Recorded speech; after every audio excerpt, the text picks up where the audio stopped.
Good afternoon. This is Akashvani and I am Abhishek Mukhopadhyay with the Midday News.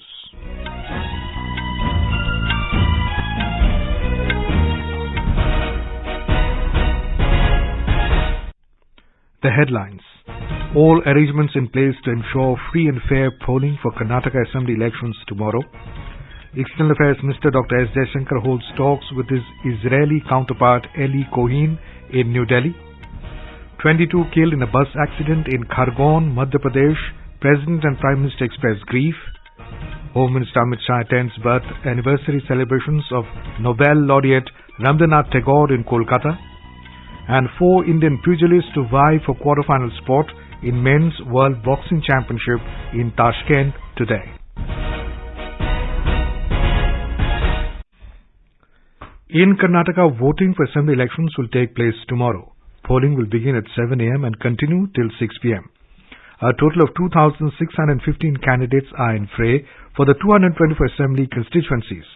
BJP has fielded its candidates on all 224 seats.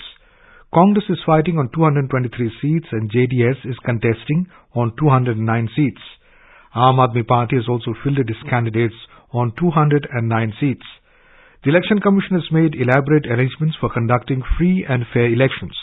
Around 3 lakh polling personnel have been deployed to conduct the polls. Polling officials have gathered in their respective mastering centers to collect EVMs and other election-related material. They are likely to be ferried to the respective polling booths by the evening. More from a correspondent.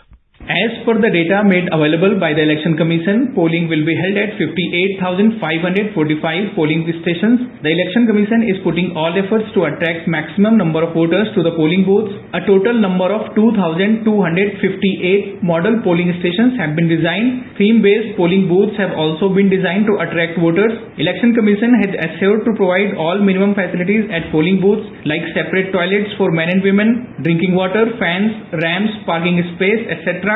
Special arrangements have also been made for the convenience of the persons with disabilities coming to polling booths for voting. With Sudhindra, this is Aditya Shukla for Akashvani News, Bengaluru. The Bengaluru Metro Rail Corporation has extended Nama metro train services till late midnight on the election day tomorrow. The last train from the terminal station at Bayapannahalli, Kengeri, Nagasendra, Silk Institute, KR Pura and Whitefield will depart at 0005 hours midnight, and the last train from the other side will depart at 0035 hours. Karnataka State Road Transport Corporation and the Bengaluru Metropolitan Transport Corporation have issued a press note that most of the fleet of buses are used for the election. Hence, there will be skeletal bus services available tonight and on the day of election tomorrow. Seizures totaling over 375 crores have recorded so far in the ongoing Karnataka Assembly elections. The recorded seizures in the state mark a significant 4.5 times increase as compared to the last state assembly polls. This includes seizures of over 147 crore rupees cash, liquor worth over 83 crore rupees, and drugs of around 24 crore rupees. The Election Commission said the strict vigil, extensive monitoring, coordination with neighbouring states and interagency coordination has led to checking flow and distribution of inducements in Karnataka this time. The Commission has deputed 146 expenditure observers in the state for stricter vigil and monitoring. The Enforcement Directorate has also attached assets worth 288 crore rupees after the imposition of the Model Code of Conduct in the state. The 65-years-old Mysore Paints and Varnish Company is the only supplier of indelible ink for the election purpose in the country. The company has supplied 130,000 vials of indelible ink for the assembly elections in Karnataka tomorrow. Each vial contains 10 ml of ink and can be used on 700 to 800 voters. The General Manager Admin in the Mysore Paints and Varnish Company, C. Harakumar, spoke to AIR News in Mysuru on the supply of the election ink that has proved its worth for many decades. This company has been supplying this unique product since 1962 general elections and also exporting this into third world countries and wherever the democracy process is in existence. For the 2023 assembly elections in Karnataka, the company has already supplied 130,000 bottles of 10 ml each indelible ink to the Chief Electoral Officer of Karnataka. Along with that particular bottle, we have supplied brush and also instruction manual. External Affairs Minister S. Jaishankar and Foreign Minister of Israel Eli Cohen held talks in New Delhi today. During the meeting, both the leaders reaffirmed their commitment to strengthen India-Israel relationship. Mr. Cohen is scheduled to meet Prime Minister Narendra Modi today. Mr. Cohen arrived in New Delhi on a 3-day visit to India this morning. The visiting dignitary also attended an India-Israel Business Forum organized by Industry Chamber CII. The Israeli Foreign Minister's visit is in preparation for Israeli Prime Minister Benjamin Netanyahu's trip to India later this year. Israeli Economy Minister Nir Barkat had visited India in April with a large business delegation. Meanwhile, Mr. Cohen has decided to cut short his 3-day visit to India in view of security matters in his country. He tweeted that he will return to Israel after meeting Prime Minister Narendra Modi today. This is Akashvani giving you the news. For quick news updates around the clock, follow us on our Twitter handle at AIR News Alerts. Union Home Minister Amit Shah visited Jorashanko Thakurbari, the birthplace of Rabindranath Tagore in Kolkata, to participate in Gurudev's birth anniversary celebrations. The Home Minister also laid the foundation stone for the second cargo gate of the Land Port Authority of India and inauguration of various projects of the BSF at ICP Petropol in North 24 Parganas district. Speaking on the occasion, the Home Minister said, Land Port Authority is India's friendship ambassador of with nations with whom India shares its borders. आज यहाँ पर land port authority और BSF की कई सारी योजनाओं का शुभारंभ और भूमि पूजन हुआ है। लैंड पोर्ट अथॉरिटी हमारी सहयोगी सीमा पर न केवल भारत के अर्थतंत्र को गति देने वाली संस्था है, इसके साथ साथ भारत के मैत्री के संदेश का राजदूत भी लैंड पोर्ट अथॉरिटी है। हमारी 15,000 किलोमीटर लंबी भूमि सीमा और दक्षिण एशिया के सारे देशों के साथ हमारे सांस्कृतिक संबंध, राजद्वारी संबंध और व्यापारी संबंध को आगे बढ़ाने के लिए लैंड पोर्ट अथॉरिटी एक बहुत बड़ी संस्था है। Mr. Shah said India and Bangladesh have friendly relations. Bangladesh के साथ हमारे रिश्ते राजद्वारी रिश्ते नहीं, राजद्वारी रिश्ते तो है ही, परंतु इसके साथ साथ हमारी संस्कृति साझी है, हमारी भाषा साझी है, हमारी कला साझी है और हमारी जीवन परंपराएं भी साझी है। बांग्लादेश और भारत के संबंध कोई तोड़ नहीं सकता। सालों से, हजारों सालों से एक ही संस्कृति के आधार पर जीने वाले दो राष्ट्रों के बीच में बांग्लादेश से जन्म से लेकर आज तक भारत ने हमेशा बांग्लादेश के इतिहास में बहुत महत्वपूर्ण भूमिका, मैत्रीपूर्ण भूमिका का निर्वहन किया है। Later today, Mr. Shah will release a film, Luminaries of Bengal, and inaugurate various projects at the Science City in Kolkata. In the evening, he will attend the birth anniversary celebrations of Tagore at the Science City Auditorium. In Madhya Pradesh, at least 22 people died and about 31 were injured in a bus accident in Khargone district today. President Draupadi Murmu has expressed grief over the tragic bus accident at Khargone. In a tweet, the President said she is deeply saddened by the news of several casualties in the accident.